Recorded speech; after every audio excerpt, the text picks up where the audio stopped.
One thing is, there are these annoying trades with LSXs or these pars or these weird structures where even though we knew that they weren't like were extremely profitable, we would quote them and be so that the brokers would get used to saying our names and writing our names down. And then sometimes with the juicy stuff that was easier to get out of, they would let us on because we had a relationship. I tried to quote as many things as possible. I tried to let them know what was going on in the pit. If a broker could tell them something that was pretty intelligent, like, hey, we're trying to sell this and they're trying to buy it over here, that may help us. That really helped them with their clients. So I try to do stuff like that. We knew people that were going to trade. We knew like there were a few traders that when they traded anything, it was going to be a huge size, a 2,000 lot, but then they didn't trade any of the small stuff and vice versa. So sometimes if you knew it was a trade they'd be interested in, you'd give them a poke, so that they would give you an elbow, a helping elbow if you needed that in the future. No, I think in general everyone was trying to just do the best they can. There's always the gray lines, especially when matching electronic and open outcry. But so just gotta try to do our best. So. No, for the most part, I think it was more, you hear all the stories, right? And I wasn't exposed to any of that, especially when I first came up, all the story, the craziness. There was yelling, there was fighting, but generally didn't see any corruption. I think a lot of it was like just with health stuff, where you would find out that someone had a health problem or sick and being nice to them and ask if they can help. And definitely there was some charitable stuff going on there too, but usually it wasn't money that was the issue. One of the things I loved about trading was the fact that there was a clear P&L at the end of the day. But as far as that other side, like the engineering side, it wasn't fulfilling. And so it wasn't helping anybody too, right? I mean, we are making the markets more efficient in a way, and that does help the world in some way, but it's not like my wife who was like a doctor, and people that are running really charitable enterprises. And so one of the things I committed is we started a foundation, Belvedere Cares Foundation, and seeded it with a decent amount of money to kind of understand that other side, that balance. And so now we can be partners, and there were trading companies actually talked about helping people on the floor. Their trading companies went and said like, oh, here's how we think about it. Here's what we do with our charitable donations. And there's like 4 or 5 companies that we work relatively closely with to help sponsor a lot of the same groups. Now, when I was on the floor and I was super young and I didn't have that much wealth, that wasn't really what we thought about. But now that I have a decent amount of experience, being able to put stuff aside, now is the time for us to be helping. And I'd welcome any other. I welcome both the inquiries and the sharing information about good charities and best practices for supporting those charities.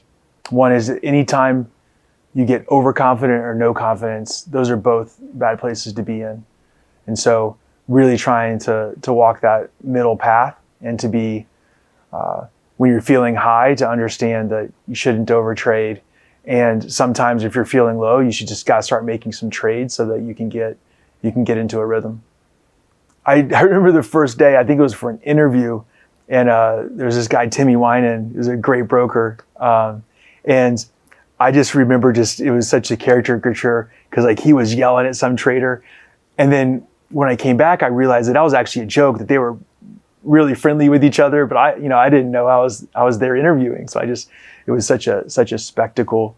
There have been a ton of traders. I mean, Owen O'Neill ran the floor for a while. Dub, which Owen, he was the one that Owen for a different company.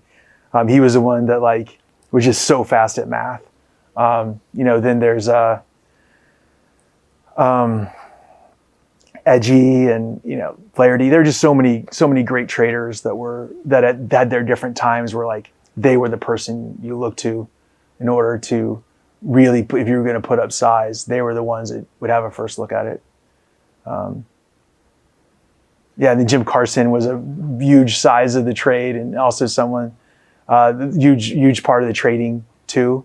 And I wasn't on the floor that much back then, but options are so complicated, and then they can be used in so many flexible ways that it's helped a lot. I just found out that there's like a box ETF now, which is a way to borrow and lend money. And that's I think that's an improvement. I'm glad that's there. They've done some efforts too, trying to help Congress out. And I remember I was very lucky to be able to go there and just realizing that the Congress people are really trying. But when you come in and you talk about gamma and like how much, and like the difference between when you're putting your quotes out there, but you don't want to be lifted on every option quote, those are hard things to understand. They're like, well, why would you post something if you didn't want to sell it? I was like, well, I do want to sell it, but I can't sell all of them, right? So it's a hard topic. And so I'm glad the exchanges are out there really pushing education.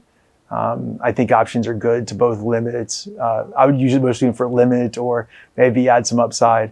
But it takes education. I want to make sure people understand the uses and understand how much they're leveraging themselves. Honestly, John, I'm not good at it. I'm not good at all the market structure and this exact thing and that exact thing. And so I'm lucky to have people that do love it and are good at it. But it's something I've never been, similar. I haven't done much of participating in the different conferences and stuff. It's just, I love the math. I love the strategy. I do love talking to people about strategies.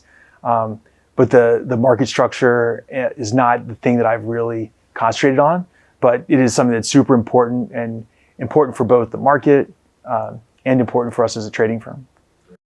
I've not done a whole bunch of that. And I think if, you ask me, what would I do different? I know it's important, but it's just something that I'm not passionate about. And so it's something that, we as a company need to grow in participating in some of that guidance of the markets.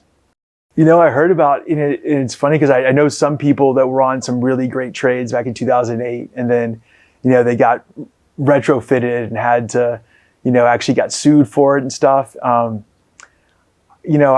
made a bunch of great trades in my life. I don't think I've set any records. I'm definitely not the best trader ever, but so I'm totally happy I'm okay if I never have a record. Not really. I tried not to.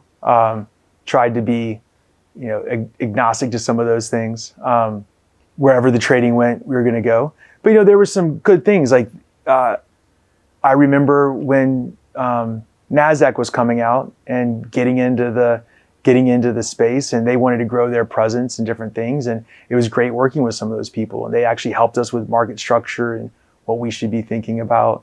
The ICE came in, and I had a connection with the ICE, and so they're coming and trying to ask what they want to do and what we want to do. And then the CME, it's right across the street.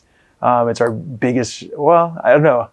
The CME is one of our biggest partners. So I just know. I mean, it's not been something that we've participated in, other than the charities like the boxing contest. We supported that for a number of years, and that was super fun to watch the different people box, and it was good for charity also. That was fun. I wouldn't have characterized it as much as animosity, especially because one of our biggest products is ES minis versus SPX options. And so we were always working with them together. So I'm sure it was there. I just didn't participate in it. I think we started just 3 people, and you think about it, we didn't think that much of it. It was great. It was an opportunity. I knew that coming up into trading, one of the things I loved about it was I could very easily see myself as some of these people that were running companies, right? They weren't that much older, and it seemed approachable. And so I knew I was always going to start or be a part of starting an options market making company. When it happened, it felt very much like, okay, we need to make X amount of dollars in order to keep the lights on. And we did a nice budget and everything, but the budget was really pretty cheap. A few computers, a printer was our most expensive piece of equipment. And then of course the seat leases were very expensive. But really it was about just making sure we got a certain amount of money. And then once we had that base, we could really start trying to grow it. And I would say that that was very early on, and was thankful that we sort of had the idea that, yeah, we're going to start out slow, but we're going to keep working on our modeling. We're going to keep investing in technology and really training our people.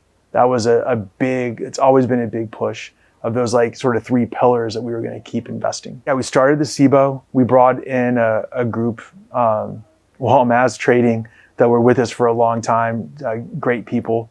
And so they helped us. Part of what we did early on was we had a backing relationship. So we had a financial backer. We put in like 35% of the money or something. They put in 65. And then over the course of 3 years, we slowly bought them down. And then once we had that, we actually said, well, if that was a good deal for them and a good deal for us, maybe we'll reverse the process. And so that we actually take backing deals. So lots of groups that are out there looking for gigs, and we have we have a ton of different strategies in that backing engine, and try to set it up so that we can make it as easy for them, and then also really talk about what their path will be as they grow. And so, yeah, we've had that. And the reason it brought up is because that was our first, they helped us get over to the CME because there were some technical issues, there were some like modeling issues, and they worked through it with us. And hopefully we were able to really leverage them and help them have a successful trading career. And we still do that with lots of different teams today.